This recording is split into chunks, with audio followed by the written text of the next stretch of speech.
అందరికీ నమస్కారం.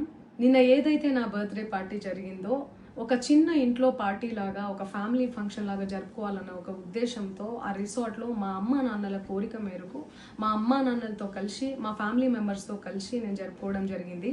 అక్కడ మా అమ్మా నాన్నలు, మా అమ్మా నాన్న ఫ్రెండ్స్, మా ఫ్యామిలీ ఫ్రెండ్స్, మా టీమ్ మెంబర్స్ మాత్రమే ఉండడం జరిగింది. అండ్ అట్లనే లిక్కర్ ఉండడం జరిగింది, సౌండ్ సిస్టమ్ ఉండడం జరిగింది. సో సౌండ్ సిస్టమ్కి లిక్కర్కి పర్మిషన్ తీసుకోవాలని చెప్పి నాకు అస్సలు అవగాహన లేదు, ఐడియా కూడా లేదు. అది అనుకోకుండా సడన్గా ప్లాన్ చేసుకొని వెళ్ళిపోవడం జరిగింది అక్కడ.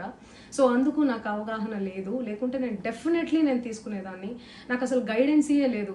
ఎవరైనా గైడ్ చేసినా కూడా నేను పర్మిషన్ తీసుకునేదాన్ని, లేకపోతే నేను ఎందుకు ఇలా తెలిసి చెయ్యను కదా. సో ఇదంతా ఇలా తెలిసి అయితే నేను తప్పు చేయలేదు, తెలియకుండా ఇది జరిగిపోయింది. అండ్ అక్కడ లోకల్ లిక్కర్ తప్ప అసలు వేరే ఏ ఇతర పదార్థాలు, మత్తు పదార్థాలు కానీ వాడడం అసలు జరగలేదు. అక్కడ దొరకలేదు కూడా, పోలీసులు సెర్చ్ చేసినా కూడా. అండ్ అక్కడ ఎవరికైతే పాజిటివ్ వచ్చింది అని చెప్పి పోలీసులు చెప్తున్నారో ఆయన ఎక్కడో ఒక చోట తీసుకున్నాడు, ఎప్పుడో తీసుకున్నాడు అని చెప్పి తేలిందని చెప్పి పోలీసులే చెప్పారు. అండ్ అది ఇన్వెస్టిగేషన్ కూడా జరుగుతుంది.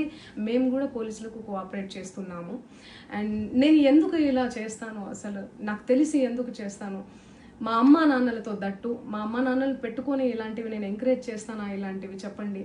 అండ్ ఒక రోల్ మోడల్గా, ఒక ఇన్స్పిరేషనల్గా ఉండాలని అనుకుంటాను, కానీ నేను ఇలా ఎందుకు చేస్తాను. సో ప్లీజ్ దయచేసి మీడియా మిత్రులకు నా విన్నపం ఏంటంటే, ఆధారాలు లేని అభియోగాలు నా మీద అస్సలు మోపద్దు ప్లీజ్.